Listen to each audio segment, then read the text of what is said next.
오늘 말씀의 제목은 제자리에 서게 하는 하나님의 사인을 보라입니다. 제자리에 서게 하는 하나님의 사인을 보라. 어떤 시작과 어떠한 종료 지점에는 사인이 있습니다. 사인이. 이렇게 달리기를 할 때 이제 단거리는 그렇지 않지만 단거리에도 있어요. 시작점에는 이렇게 어떻게 하죠?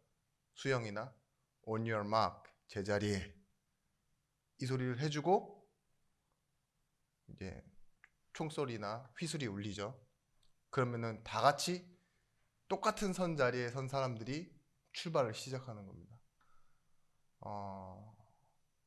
경기를 할 때도 그래요. 시작 휘슬, 종료 휘슬 이런 것들이 울려지죠. 그런 걸 보고 사인이라고 합니다. 원형 경기장에서 이제 검투사들이 싸우잖아요. 검투사들이 이렇게 싸울 때 서로 싸우면 이기는 사람과 지는 사람이 생겨요. 자기가 이겼다고 승리는 내 것이다 하고 이렇게 패배한 검투사를 바로 죽일 수 없어요. 어떤 사인이 있어야 되느냐? 황제가 이 손을 듭니다. 이렇게 여론을 의식하는 거죠. 근데 군중들이 뭐라고 하는지를 보고 자기 마음에 따라 살릴지 죽일지를 결정합니다. 이게 sum up, sum down 이래요. 그러니까 엄지손가락을 어떻게 드느냐에 따라 이 패배자가 검투사가 죽기도 하고 살기도 하는 거죠. 근데 오늘 말씀 내용이 그렇습니다. 1장 28절 말씀에 무슨 일에든지 대적하는 자들 때문에 두려워하지 아니하는 이 일을 듣고자 함이라. 이것이 그들에게는 멸망의 증거요 너희에게는 구원의 증거니 이는 하나님께로부터 난 것이라. 아멘. 뭐라고요? 우리에게는요 똑같이 일어나는 그 상황이요 황제의 사인처럼 하나님에게는요 우리에게는 살리는 증거요 저들에게는 멸망하는 증거예요. 보십시오. 오늘 우리는 구원을 받은 하나님의 자녀로 이 자리에 나와 예배하고 있습니다. 그렇죠? 하나님은 말씀을 통해서 우리에게 시작하시고 또한 우리에게 있었던 어려움이나 고난이나 많은 문제들을 끝내셨어요. 근데 우리 삶에는 그걸 어떻게 하면 확인할 수 있을까요? 사인입니다. 사인. 증거. 오늘 여러분 그래서 오늘은 우리가 내 자리에 제대로 서기 위해서 뭘 붙잡아야 되느냐? 증거를 붙잡는 날이 되어야 됩니다. 구원의 증거는요. 하나님의 말씀에서 이렇게 말하고 있습니다. 복을 받았다라는 거고 그 복을 받았다라는 것은 우리가 무언가를 소유하는 것이 복이 아니라 구원의 위치에 서 있다 이 소리예요. 즉 복은 뭐냐? 위치에 서는 겁니다. 내 자리에 서는 거. 성경에서 말하는 복은 그렇습니다. 어디에 누구와 있느냐. 그게 복이라고. 근데 세상 사람들은 뭐 하죠? 자기가 뭔가를 많이 갖고 있거나 정말 힘이 될 만한 걸 갖고 있으면 복이다라고 생각하는데 그렇지 않아요. 대단한 자리에 가 있는데도 많은 것을 가졌는데도 행복이 없는 사람, 가진 것 때문에 오히려 불행한 사람들도 있어요. 그런데 아무것도 없는 사람처럼 보이는데 뭐예요?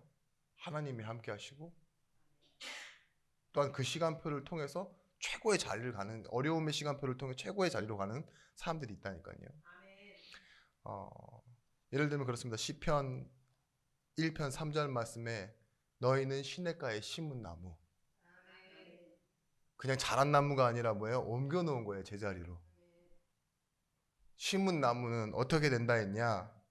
철을 따라 열매를 맺으며 그 잎사귀가 마르지 아니한 같으니 그가 하시는 모든 일이 다 형통하리로다.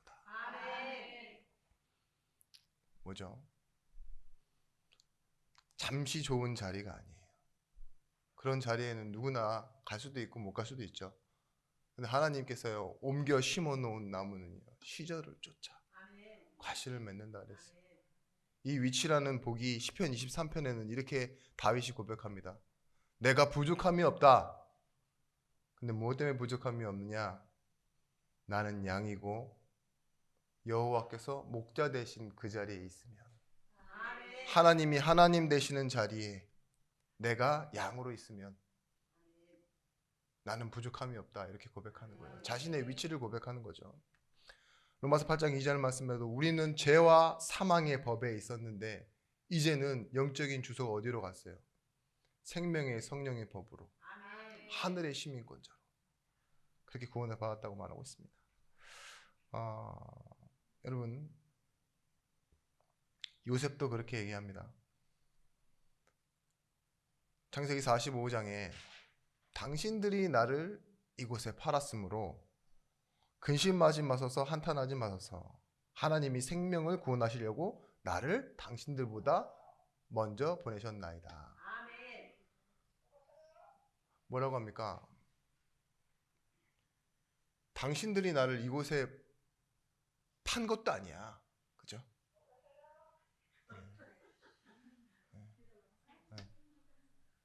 당신들이 나를 판 것이 아니라 뭐예요? 하나님이 나를 보내신 겁니다. 오늘 메시지 시작 전부터 저는 이 중간중간 계속 영적인 싸움을 해야 되는데 여러분 계속 기대해 주시죠.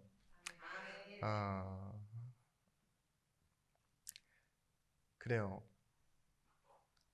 이 말씀 뒤에 이렇게 나옵니다. 2년 동안 흉년이 지났으나 아직 5년은 밭갈이도 못하고 추수도 못할지라 하나님이 큰 구원으로 당신들의 생명을 보존하고 당신들의 후손을 세상에 두시려고 나를 당신들보다 먼저 보내셨나니. 두 번이나 얘기해요. 그리고 나서 아버지가 죽자 또 그들은 근심합니다. 그때 뭐라고 얘기합니까? 창세기 50장 20절 말씀에 당신들이 나를 이곳에 팔았으나 하나님은 그 끝을 선으로 바꾸사 많은 생명을 구원하게 하셨다고. 요셉이 지금 계속 위치를 고정하고 말하고 있는 것이 무엇입니까? 너희들이 나를 이 자리로 보내준 게 아니다. 그죠? 당신들이 나를 팔았기 때문에 내가 총리가 되는 그런 인과관계가 형성될 수 없다. 이거예요. 당신들이 판 것을 나는 겪었어요. 그죠? 그러면 나는 당연한 복수를 해야 될 거라고 생각하지만 그게 아니다. 우리 둘 사이엔 누가 계셨냐? 하나님이 먼저 일하심이 계셨다. 그것 때문에 내가 이곳에 온 것이지 당신들 때문에 온 것이 아니다. 그러면 뭐예요? 요셉은 누구의 사인에 움직여진 거예요?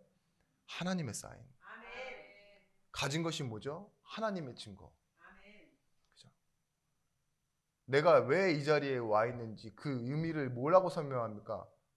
먼저 와 있고 당신들의 생명을, 많은 생명들을 구원하시기 위한 그 하나님의 계획 때문에 내가 내 자리에 서 있는 것이다 라고 말하고 있는 거예요. 여러분, 이 빌립보서 나중에 가서도 나오지만 3장 20절 말씀에 우리가 선 자리가 어떤 자리냐? 하늘의 시민권을 가지고 살아가고 있는 자리래요. 우리의 시민권은 하늘에 있는지라 거기로부터 구원하는 자 곧 주 예수 그리스도를 기다리노니. 보세요. 아이가 최선을 다한다는 의미는 지난번에도 말씀드렸지만 어떤 의미냐? 자기가 얼마 있지 않은 힘으로 알바를 뛰고 온몸이 힘이 빠질 때까지 일하는 게 아니에요. 뭐예요? 배경을 믿고 배경 안에서 살아가는 거예요. 야, 내가 우리 아무것도 한 것이 없는데 우리 아버지 집에 내가 들어가도 되나? 초인종 누를 때 막 오늘 내가 밥도 많이 먹었는데 언제 갚지? 막 이런 생각합니까? 거짓말이라도 해갖고 준비물 살 거 있다고 눈 뜯어내고. 근데 아이는 자랑스럽습니다. 그게 우리 아빠는 돈 많아 이러면서. 그죠? 그거예요. 마치 아버지 것이 내 것인 양 살아가는 거 있죠. 당연히 그렇게 살아가는 거. 당연히 일어나 당연히 밥 먹는데 이게 우리 집 밥이고, 그죠? 어머니는 식당에서 일하면 돈이라도 받을 수 있지만 나한테 해주는 밥은 무한정 공짜인데 이 은혜를 우리는 은혜라고 생각합니까? 당연하다 생각하지. 그죠? 그런 것처럼 뭐예요? 우리가 살아가는 동안 우리의 최선은요, 하나님과 함께 당연히 교회의 응답으로 살아가는 것입니다. 모세가 출애굽기 3장 13절에서부터 14절 말씀에 이렇게 얘기해요. 내가 하나님께서 보내셔서 갑니다. 근데 하나님을 모르는 저 애굽의 파라오 왕, 왕궁에 있는 왕, 저 사람에게 나는 그저 노인이고 그저 도망자일 뿐 아닙니까? 이 노인의 신분으로, 이 도망자의 신분으로 내가 하나님을 뭐라고 설명해야 합니까? 라고 질문해요. 그때 하나님께서 뭐라고 말씀하시죠? 하나님 모세에게 이르시되 나는 스스로 있는 자니라. 또 이르시되 너는 이스라엘 자손에게 이같이 이르기를 스스로 있는 자가 나를 너희에게 보내셨다 하라. 이게 하나님의 사인이에요. 스스로 있다 이 말이 뭡니까? 누가 만들어서 누구에 의해서 태어나고 형성된 사람이 아니에요. 또 다른 말로는 저는 어떻게 보이느냐, 이 말씀을 오늘 이렇게 붙잡다 보니까요, 하나님은 하나님의 자리에서 한 번도 하나님이 되시기를 포기하신 적이 없어요. 하나님이 아니시기를. 그게 나는 여호와니 스스로 있는 자니라. 나는 내 자리에 있다 이거예요. 난 내 자리에서 일을 하니 너는 바로에게 가라 이 소리입니다. 저는 이게 뭐라고 생각하느냐, 성도에게는 신앙생활이요 예배라고 생각해요. 우리가 뭐 하는 게 있습니까? 여러분 뭐 신앙이 대단해요? 고작 해봐야 일요일이라고 하는 그 요일 한 날에 여러분 그냥 예배 나와서 앉아있다 가잖아요. 그리고 또 가서 뒤집어져 있고 안 되는 일 속에 고민하고 또 갈등하잖아요. 똑같잖아요. 오히려 나는 손해보는 것 같고 좀 나는 힘들다고 생각하고 그런 게 많지 않습니까?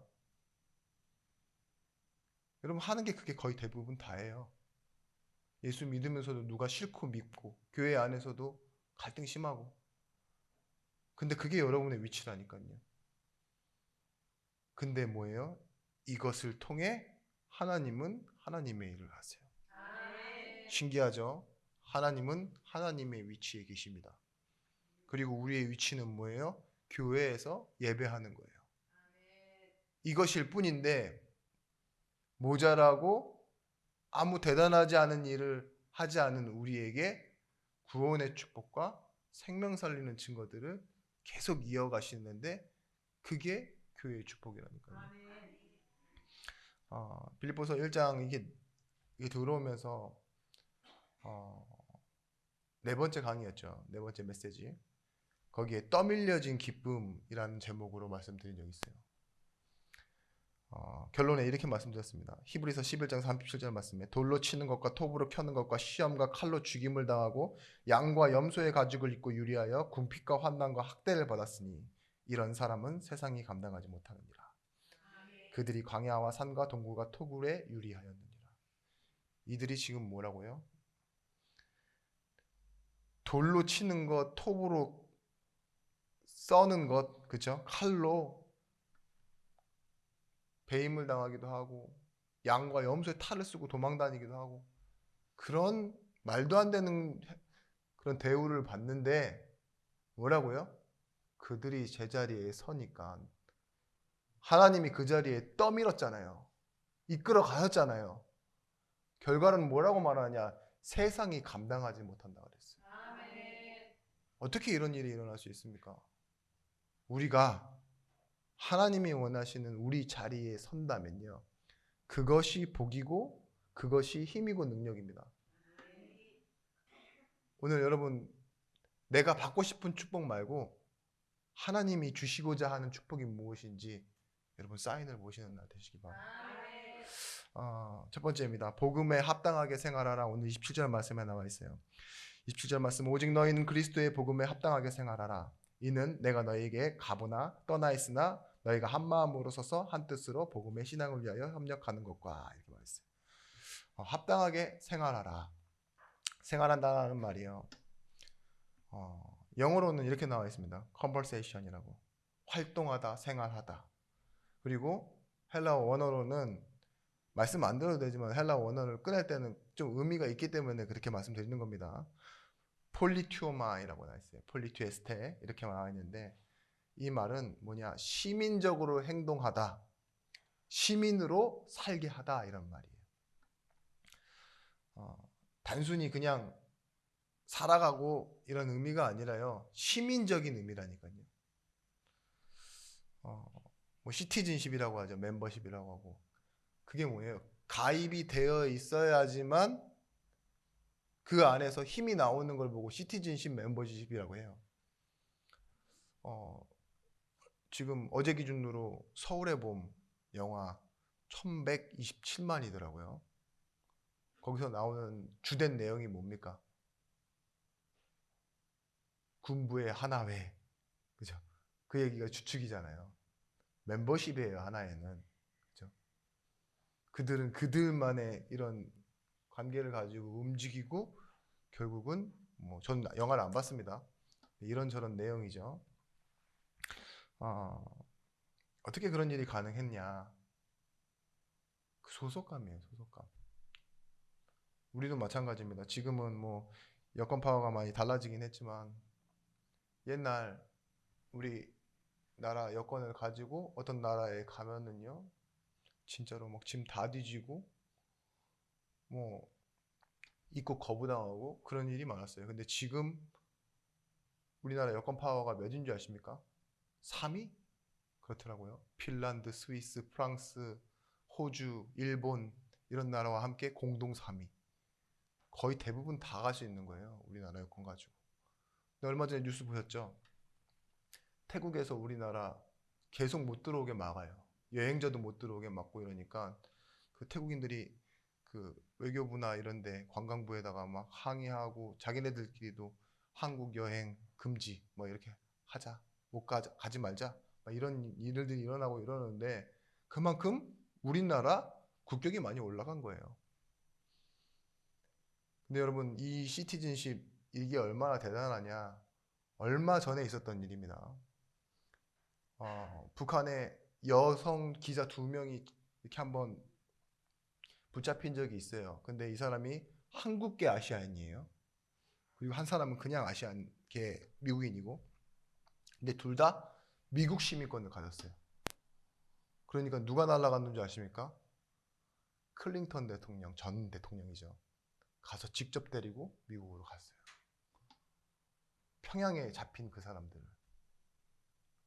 뭐 우리나라는 어떻게 될지 모르겠습니다. 근데 공통적으로 하는 말들이 있어요. 그게 뭔지 아십니까? 영주권자였다면 그럴 일은 없었다. 근데 미국에서요, 이 살고 있는 사람들의 꿈이 뭐냐? 시민권자, 영주권자가 아닌 사람들의 꿈. 영주권 받는 거예요. 영주권 있으면 뭐가 되냐? 대출이 되거든요, 론.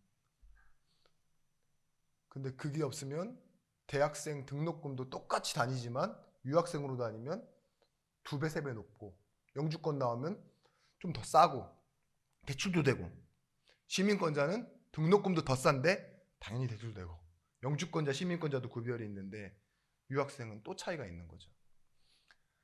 시민권이라는 게 그런 차이가 있습니다. 그죠?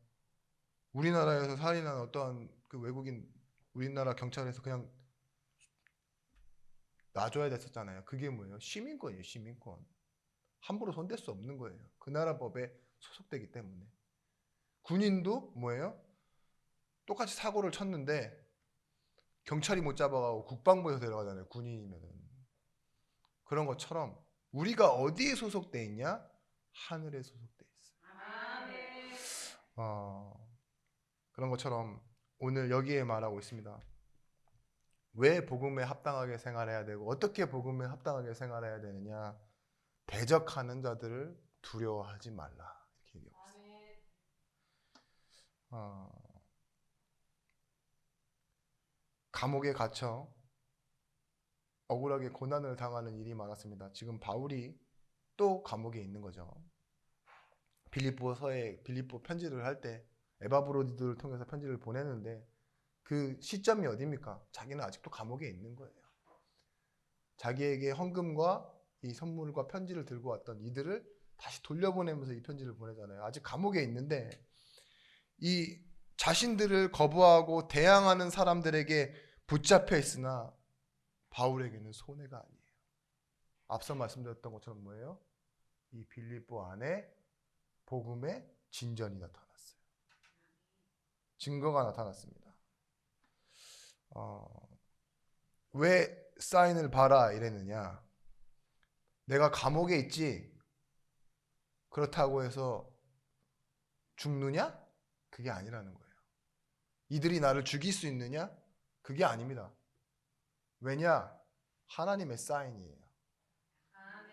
검투사가 자신이 힘으로 자신의 상대방을 제압했다고 죽일 수 있는 게 아니라니까요. 결정권자는 누구에게 있어요? 황제를 봐야 돼요. 마지막에는 썸 업이냐 썸 다운이냐. 그런 것처럼 바울이 내가 비록 지치고 넘어져서 쓰러진다고 할지라도 뭐라고요? 하나님의 손에 이게 있지. 교회가 집중해야 될 사인은 뭐냐? 세상의 정세와 사람들의 말, 여론이 아닙니다. 하나님의 말씀이 뭐라고 하고 있느냐. 그게 하나님의 사인이에요. 사람을 통해 일어나는 모든 사건입니다. 모든 사건.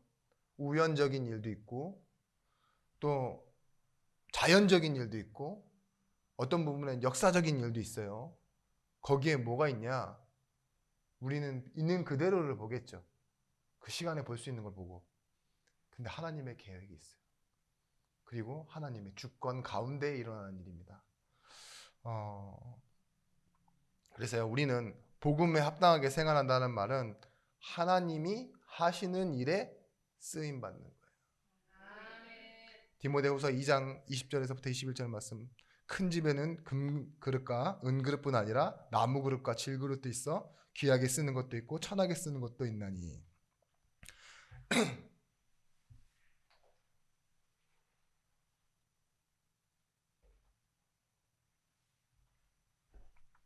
목이 너무 칼칼해서. 네. 그러므로 누구든지 이런 것에서 자기를 깨끗하게 하면 귀히 쓰는 그릇이 되어 거룩하고 주인의 쓰심에 합당하며 모든 선한 일에 준비함이 되리라. 보세요.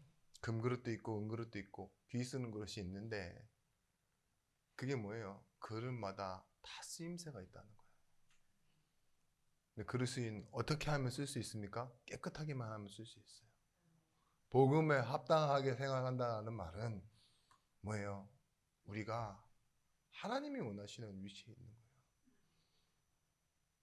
내가 뭐 이렇게 모자란 사람이다. 하나님 모자라게 쓰세요. 하나님이 원하시는 위치에 있으면 돼요. 내가 부족하다. 하나님 그렇게 만들어 놓으셨고 그렇게 또 사용해 가십니다. 우리가 볼 때 부족하지 하나님 보시길 때는요 천하보다 귀한 한 영혼이고 하나님 자녀예요. 복음에 합당하게 사는 삶은 뭐냐? 마태복음 23장 12절 말씀에 누구든지 자기를 높이는 자는 낮아지고 누구든지 자기를 낮추는 자는 높아지리라. 그러니까 우리가 복음 안에서요 성공하고 높아지는 것이 아니라 낮아지는데 하나님 뭐 하신다고요? 우리를 높여주신대요. 우리 계속 타왔던 이 말씀을 흐름을 여러분들 기억하셔야 돼요. 최고의 능력이 뭐냐? 나중 가서 바울의 모습을 보십시오. 자기 부인이에요. 내가 없어도 되는 삶. 그만큼 나를 지워내는 거예요. 원래 내 중심으로 사는 게 창세기 3장인데 내가 아니어도 하나님이 하실 것을 믿고 다른 사람에게 양보해낼 수도 있고 사랑해낼 수 있고 이런 것들이 뭐냐? 다 자기 부인이라니까요.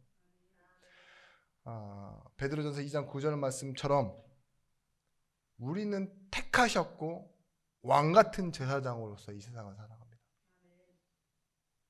이 사실을 잊지 않고 살아가는 것 그리고 천국의 시민권자로서의 그 응답을 누리면서 살아가는 것 그 명예와 영광, 그것을 기억하는 것이 복음에 합당하게 생활하는 것이에요. 제가 이렇게 카렌 선교를 갔었잖아요. 난민촌에 가니까는 엄마들이 가끔씩 따라와요. 근데 엄마가 따라오는 친구들은 엄마가 따라오는 친구들은 대부분 어린 학생들이에요. 불안하니까 같이 오시는 거겠죠. 근데 한 번은 중학교 1학년짜리 친구인데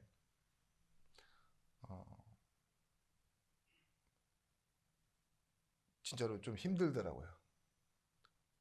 제가 봤을 땐 정상이 아닌 친구. 엄마도 너무 걱정되니까 같이 따라온 건데 밥 먹을 때만 정상이에요.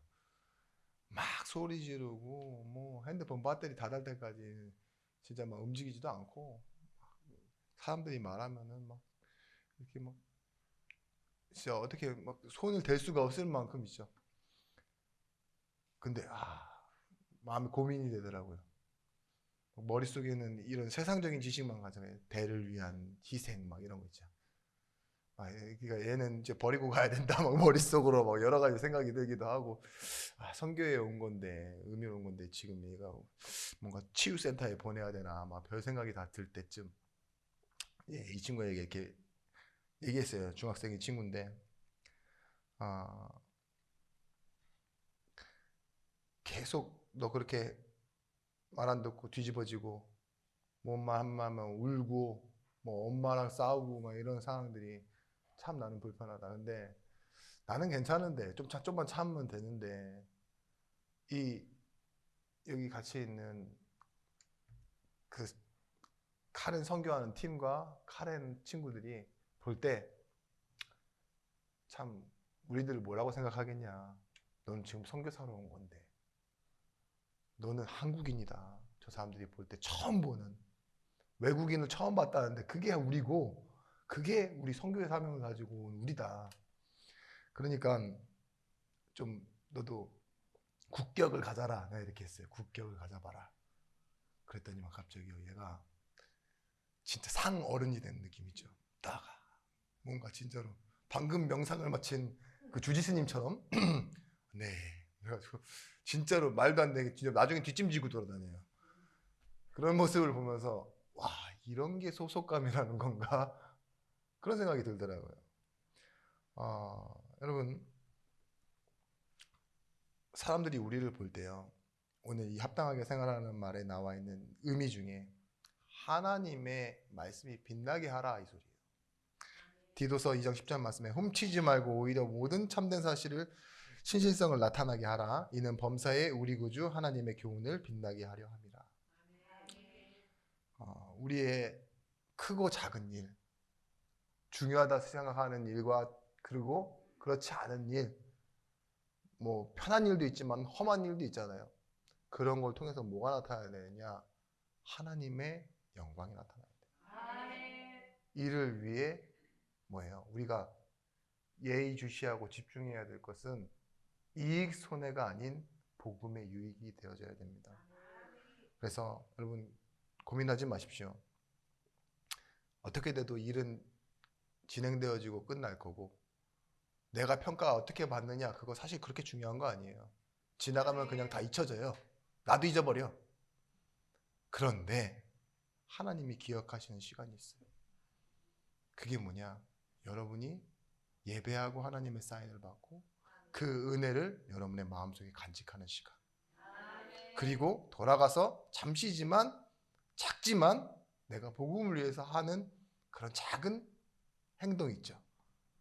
그게 하나님이 보실 때는 내가 응답받았어라고 생각하실 거예요. 하나님도 여러분을 이게 바라는 것들이 있거든요. 이렇게 바라는데 미동도 안 해. 근데 조금 해. 그러면 내가 응답받았어. 하나님 그렇게 생각하실 거라니까요. 야, 내가 진짜 보고 줄만하다. 이런 마음이 드실 거예요. 제 생각입니다. 뭐 아니면 어쩔 수 없지만. 네, 두 번째는 한 마음 한 뜻으로 서서 신앙을 위하여 협력하라 이렇게 나와 있어요. 이게 한 마음 한 뜻 협력 이 말이 다 같은 말이죠. 같은 뜻이에요. 근데 바울이 왜 이렇게 분해를 해가지고 같은 의미를 했을까요? 근데 뭐예요? 여기서 서서라는 말이 앉았다 일어나는 그런 서서의 의미가 아니라요. 한 사람이 움직이듯 한 마음으로 한 뜻으로 그렇게 움직여 달라 이렇게 얘기해요. 우리는 옆에 계신 분들 보시면 알겠지만 조금만 차이에도 불쾌감을 느끼고 조금만 차이에도 굉장히 그냥 구분됨과 선이 많아집니다. 이 한국이라는 나라 땅덩어리가 얼마나 좁은데 막 충청도 뭐 전라도 뭐 지역 갈등도 있고 가족 안에서도요 그런 게 있대요. 부모랑 아들이 둘 다 괜찮은 사람들인데 얼굴도 안 본대요. 왜 안 보냐? 이 원하는 지지하는 정당이 다르다고. 아버지랑 아들이랑. 그죠? 이게 뭡니까? 역시 큰 문제가 있고 막 큰 사고가 있어서가 아니라 둘 다 괜찮아. 막 둘 다 오손도손 살아왔는데 정치적 이념 다르다고. 그죠? 아버지는 여당, 아들은 야당. 그런 것 때문에. 그쵸? 여러분들은 너무 경우의 수를 많이 보셨어 지금까지. 뭔 이유가 많아. 뭐 아버지 뭐 가문 문제 뭐 여러 가지 막 다 딱지를 붙여놨는데 그거 다 아닙니다. 다 떼세요. 다 영적 문제예요. 아 여러분 근데요 이 도무지 하나 될 수 없는 이들을 향해서 바울은 하나 되라고 말해요. 먼저는 빌립보 교회. 이 네 개의 파로 나눠져 있는데 빌립보 교회 먼저 하나가 되라. 어떻게 하나가 될 수 있느냐? 하나님이 구원하신 방법이 하나가 되게 하는 방법이에요. 여호와를 믿는 주이시와 이 이방인인 페이건 절대 하나 될 수 없는 겁니다. 그 당시에 봤을 때는요. 어느 정도라고 봐야 되겠느냐? 여러분 내 딸이 김정은한테 시집 간다고 생각하시면 돼요. 북한. 말도 안 되죠? 보내고 싶으세요? 그 정도예요. 근데 헬라 사람 유대인 이 이유도 이방인들과는 하나 될 수 없는데 지금 그 앞전에 빌립보 교회는 또 다른 의미잖아요. 교회로 형성된 데인데. 근데 이 안에 뭐가 됐어요? 네 개로 또 교파가 나눠졌네. 하나 되라. 복음은 어떤 것이냐?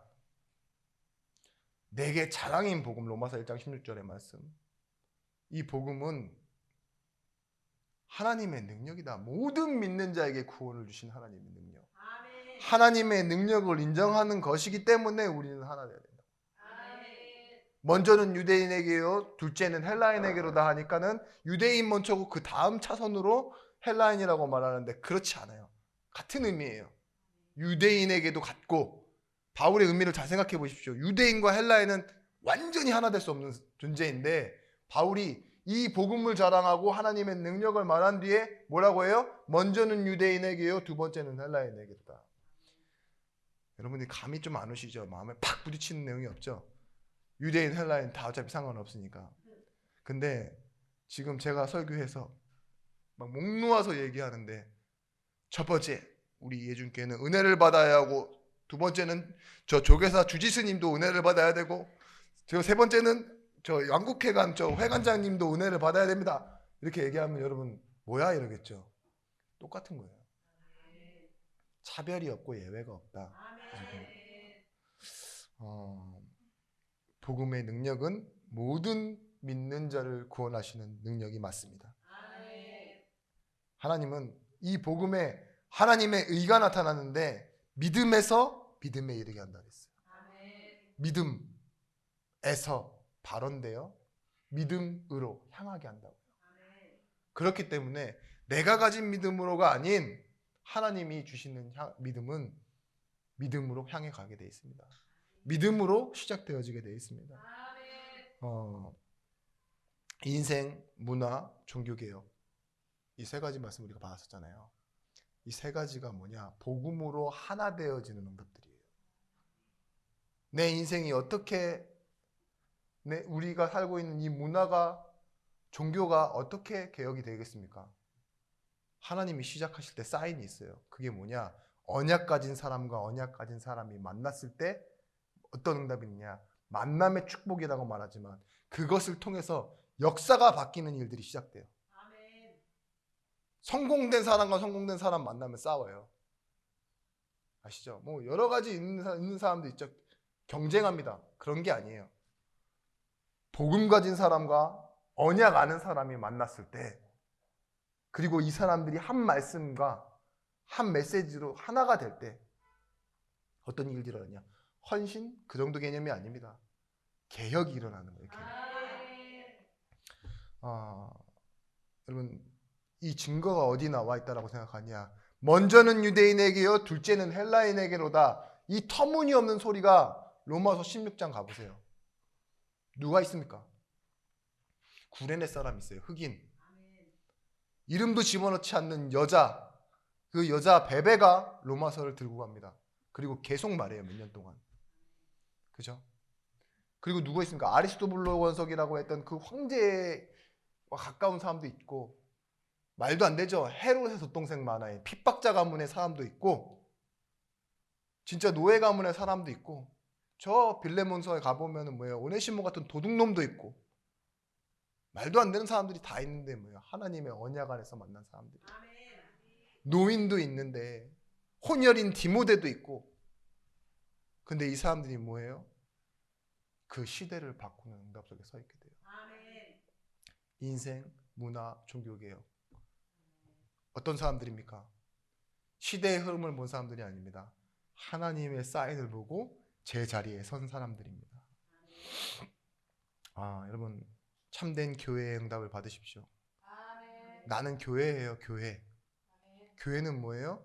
죄인을 불러다 놔서 하나님의 자녀라고 확인시켜주고 은혜로 보듬어가는 것이 교회잖아요. 우리 교회가 어떤 교회가 돼야 됩니까? 어떤 격차, 차별을 만들어내는 교회가 아니라 하나님이 마음껏 사용하시도록, 그래서 천국과 같은 응답을 주셨는데 그것이 교회예요. 지금 천국과 같은 응답을 누리는 곳이 어디죠? 교회. 죄인이 가는 곳이 천국입니다. 대신에 하나님의 은혜로 내가 왔다라는 걸 아는 죄인이 있는 곳이 천국. 지옥도 죄인이 가는 곳이에요. 근데 은혜가 뭔지 모르는 죄인이 가는 곳이 지옥. 그러니까 천국도 지옥도 죄인이 가는 곳이에요. 근데 사람들은 착각하죠. 조금 승리한 사람, 믿음으로 산 사람이 왜 천국 간다고? 아닙니다. 그냥 은혜를 알았으면 죄인. 지옥은 죄를 많이 지어서 가는 곳이 아닙니다. 실패한 사람들이 가는 곳이 아니라고요. 하나님의 은혜를 모르는 사람. 우리 이 구원의 논리를 아주 쉽게 여러분들 설명할 때 이렇게 설명하시면 돼요. 죄를 지었어요. 실수를 했어요. 근데 합의를 못 보면 어떻게 돼요? 형량을 받아요. 근데 합의를 하고 그 이상을 충분히 보상해냈다. 그럼 어떻게 돼요? 당연히 형량이 없어요. 그냥 끝난 거예요. 그런 것처럼 구원이 마찬가지예요. 내가 죄인이 아닌 것이 아니라, 착한 일을 많이 해서가 아니라 예수께서 내 죄를 십자가에서 끝내고 합의를 봐버리셨다고. 그 구원입니다. 그 구원. 그 구원 모르는 사람이 진짜 참 죄인. 자, 세 번째입니다. 우리의 정체성. 하나님의 말씀을 받은 자, 메시지의 수신이에요. 아까 전에 저기 예배석에서 여보세요라는 소리가 들렸는데, 그 여보세요라는 소리가 들리는 사람의 핸드폰이죠. 핸드폰의 소유주가 그 메시지의 수신인 거예요. 분명히 아는 사람일 겁니다. 그죠? 그런 것처럼 나도 마찬가지예요. 말씀을 받는데 그냥 지식처럼 그냥 공부하듯이 하나님의 말씀을 그냥 역사처럼 공부하시면 안 돼요. 하나님은 나와 관계를 갖고 계세요. 그렇죠? 이걸 가지고 내가 수신인이 되는 거예요. 자녀로서. 이건 나에게 주시는 말씀이다. 이게 사인이에요. 검판사 되려고 그러면 성경 최소한 3번 이상 읽어야 되고 10번 이상 읽는 사람들 많다면서요. 근데 그 사람들이 다 예수 믿습니까? 그렇지 않아요. 우리는 뭐예요? 지나가는데 뭐 수고하고 무거운 짐 지다들 다 내게로 오라. 이 말씀 한 구절 가지고 막 예수 믿는 사람 있다니까요. 그게 다 뭐예요? 성경을 다 알아서 예수 믿는 게 아니에요. 은혜로 믿는데 믿어진 이후에는 관계로 살아간다고요. 그게 의입니다. 의.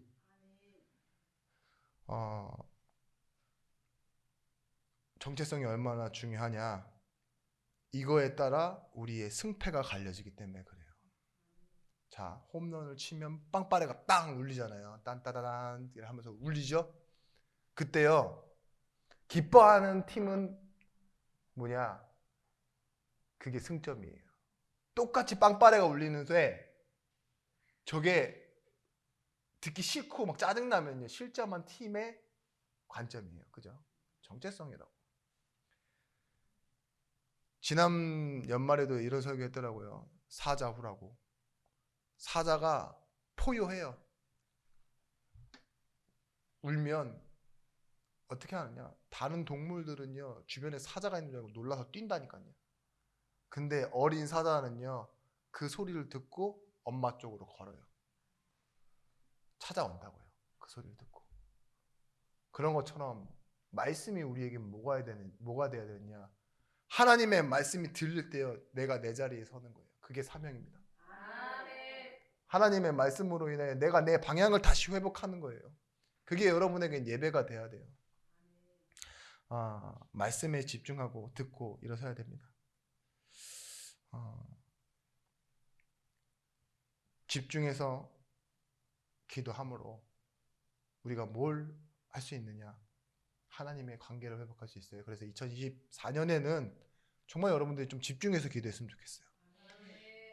응답받기 위해서 기도하는 거 말고 기도하면서 하나님께 질문을 계속하는 거 있죠. 그러면 하나님이 나에게 원하시는 답을 주시는 게 아니에요. 내가 하나님이 확신되어져요. 내가 이런 질문을 하나님께 할 수 있는 그 관계가 회복되어진다니까요.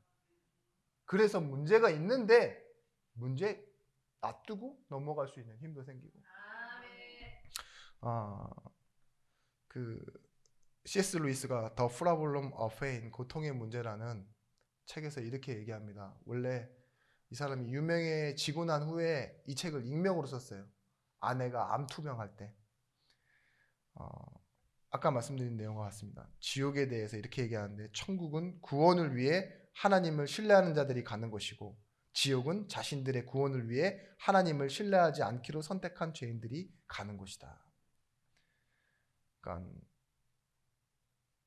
천국도 지옥도 뭐라고 얘기하죠? 죄인들이 가는 곳이다 이렇게 얘기하는 거예요. 로마서 3장 10절 말씀 기록된 바 의인은 없나니 하나도 없다. 3장 23절 말씀 모든 사람이 죄를 범하였음에 하나님의 영광을 보지 못한다, 이르지 못한다 이랬어요. 여러분 하나님이 말씀을 잘 듣는 사람에게는요. 이거 해 저거 해 부담 느껴지는 말씀이 잘 안 들려요. 그런 건 귓등으로 들려 솔직히. 저도 그래요. 부모님의 잔소리는 그냥 스쳐 지나가요. 왜냐? 그거는 그냥 늘상 하는 소리니까. 근데 진짜 중요한 소리는요. 여러분들 뭐가 들려지냐면 너는 내 자녀다. 말씀 듣다 보면요. 나는 내 약속을 지킨다. 하나님은 이 약속을 이루시기 위해 지금도 일하신다. 그게 십자가고 그게 구약 성경이고 그게 신약이잖아요. 누가복음 24장 31절 33절 말씀에 엠마오로 가는 제자들이 나옵니다. 거기서 뭐라고 나오냐? 엠마오로 가는 두 제자가 이제 집으로 돌아가고 있는 거예요. 자기가 바라보던 그 예수님 있죠. 자신의 희망이라고 생각했던 그분이요. 죽었어요. 십자가에서 죽는 걸 보고 결국은 굴 속에 들어가는 걸 봤어요. 시체로.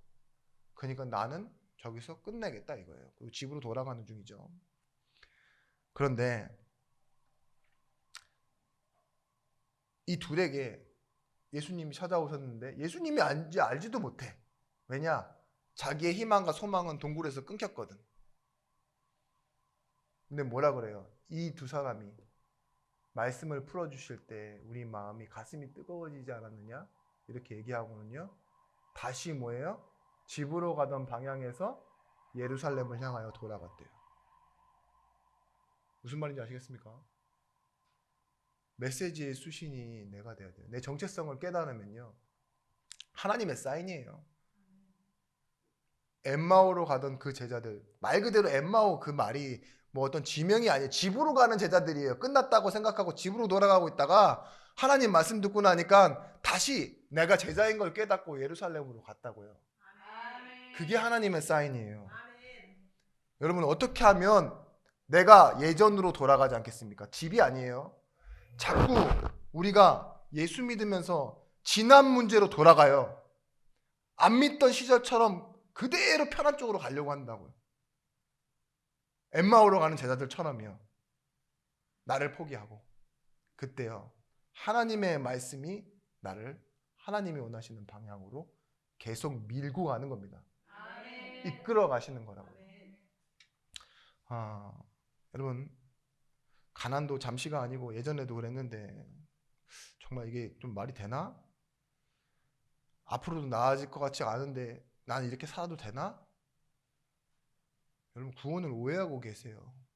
구원이 그런 문제를 해결해 준 게 아니에요. 영원한 문제를 끝냈다니까요. 참 그럴 때가 있어요. 이 얼마나 힘이 빠졌는지 뭐 나는 그렇게 힘 빠졌다고 생각하지 않고 늘 그렇게 비슷하게 살아왔다고 생각했는데 마음 상태가 그렇더라고요. 남이 잘 됐다는 얘기를 듣는데 죽고 싶어요. 그런 데 없어요? 그게 내가 쫙 가라앉아 있었던 거죠. 와, 저마저도 저런 말도 안 되는 진짜 되면 안 되는 사람인데 그런 사람 잘 됐다 그러니까 내가 죽고 싶더라고요. 그런 십보 있죠. 아, 여러분 빌립보 교회 성도들이요. 물론 알고 있었어요. 바울은 하나님이 지키시는 사람이라는 걸 알고 있는데 그가 감옥에 가고 자꾸 어려움 당하고 교회는 빈자리가 생기고 분열되니까 빌립보 교회의 마음이 어땠겠어요? 말 그대로 믿기는 하지만 낙심되는 상황들이 많은 거예요. 그때 바울이 뭐라고 했어요? 증거를 봐라. 사인을 봐라 이러잖아요. 그때 하나님 세워가시는 겁니다. 결론입니다. 결론은 은혜의 결론이 이렇다고 말하고 있습니다. 1장 29절 말씀. 그리스도를 위하여 너에게 은혜 주시는 것은 다만 그를 믿을 뿐 아니라 또한 그를 위하여 고난을 받게 하려 하심이라. 아마 이 말을 목사님들은 초신자들에게 가장 보여주고 싶지 않은 구절일 거라고 생각해요. 저도 여러분들한테 저를 들려주고 싶지 않아요. 근데 뭐라고요? 은혜를 주신 것은 고난을 받게 하려 함이래요. 여러분 은혜 왜 받으십니까? 좀 힘 좀 내려고? 기분이 별로여서? 아니면 또 자랑하려고? 은혜를 받는 것은 뭐라고요? 고난을 받게 하려 하심이래요. 여러분 진짜 은혜면요. 더 큰 사명을 감당할 수 있는 고난도 감당할 수 있는 은혜입니다. 이 미국의 싱클레어 퍼거슨 교수가 뭐라고 했느냐? 고난은 받은 은혜를 광낼 때 오는 마찰이래요. 은혜가 빛날 때, 광이 막 날 때, 은혜가 더 빛날 때, 그거 뭐예요? 그 마찰이 뭐냐? 고난으로 온대요. 이 말 이해하십니까?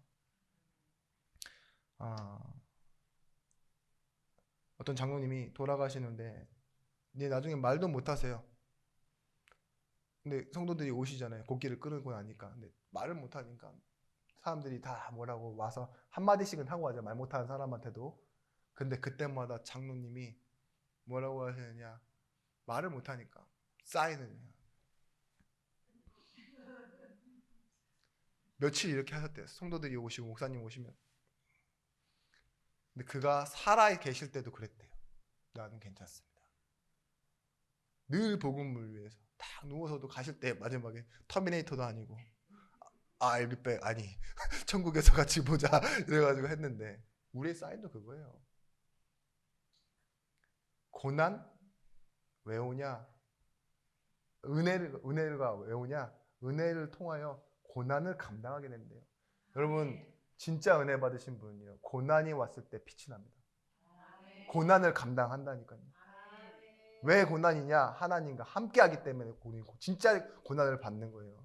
고난이 없으면 여러분 사실 가짜입니다.